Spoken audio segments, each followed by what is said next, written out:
A person's greatness is determined by their thoughts. This timeless truth has been proven repeatedly by the lives of successful individuals, like Elon Musk, Steve Jobs, and Jeff Bezos. Napoleon Hill, in his famous book, Think and Grow Rich, said, "What you think about you become." But if that's true, why do so many people struggle to succeed? Do they not think about their future? Do they fail to see their own potential?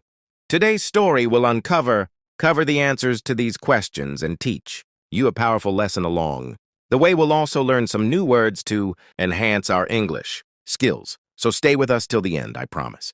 This video will be worth your music time. Once, in a busy railway station, there lived a beggar. Every day he survived by asking passengers for alms as they waited for their trains. One day, as he was begging, he noticed a well-dressed businessman stepping onto the platform. Seeing his expensive suit and confident posture, the beggar thought, "This man must be really rich. If I ask him for money, he'll surely give me a generous amount." With this hope, the beggar approached the businessman and stretched out his hand, but instead of giving him money, the businessman looked at him and asked, "Do you always just take from others? Have you ever given anything to anyone?"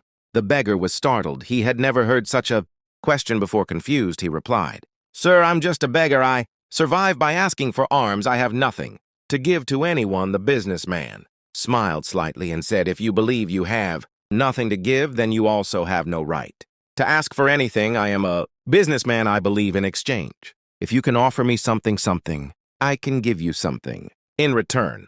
But if you have nothing to give, I cannot give you anything either." Saying this, the businessman boarded his train and left. The beggar stood there stunned. He kept replaying the businessman's words in his mind. "I have been begging for so long, but no one has ever said this to me before." He wasn't rude, but he spoke the truth. "If I can't offer anything in return, then why should people give me anything for the first time?" The beggar realized that maybe this was why people never gave him much money, because he offered them nothing in return.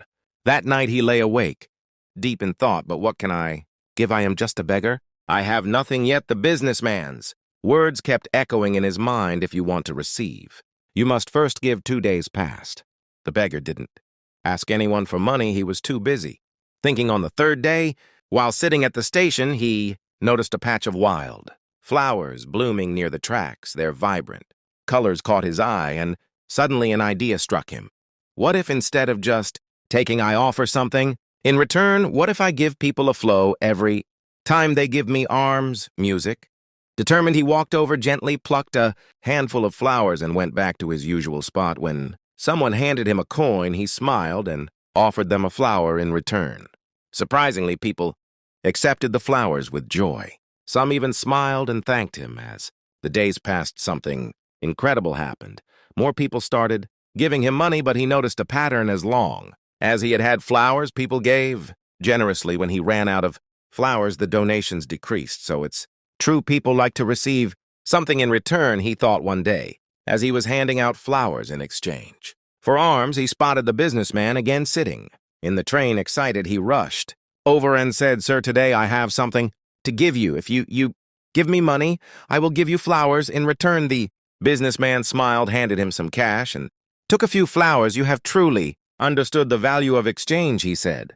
"Today you are no longer just a beggar. You have become a businessman." The train arrived at the next station, and the businessman stepped off. The beggar stood there watching him go. His words sparked a new thought in his mind. Am I really a businessman? Now, for a long time, he pondered over it.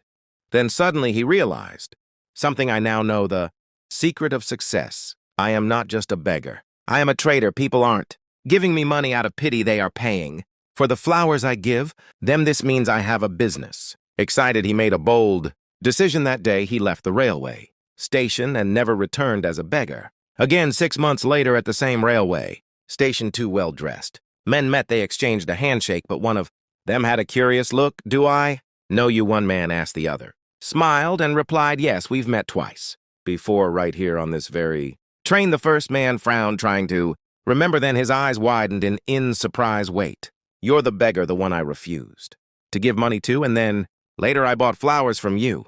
The former beggar laughed. "Yes, that was me, but today I'm no longer a beggar. I run a successful flower business, and I'm traveling to expand it further." The businessman was astonished. That's incredible. What changed the flower seller? Smiled. You taught me one of life's greatest truths we only receive when we give that day. Realized that I was never really a beggar, I was a businessman. All along, I just had to see myself that way. The two men shook. Hands again now as equals, then they boarded. Their trains heading towards their respective futures. Life is shaped by how we see ourselves. If you believe you are small, you will remain small, but if you recognize your inner potential, you can achieve greatness. So don't limit yourself, see? Yourself as strong, capable, and successful. Because when your thoughts change, your future changes. Too, if you like this story, give it a thumbs up, comment below on what you learned.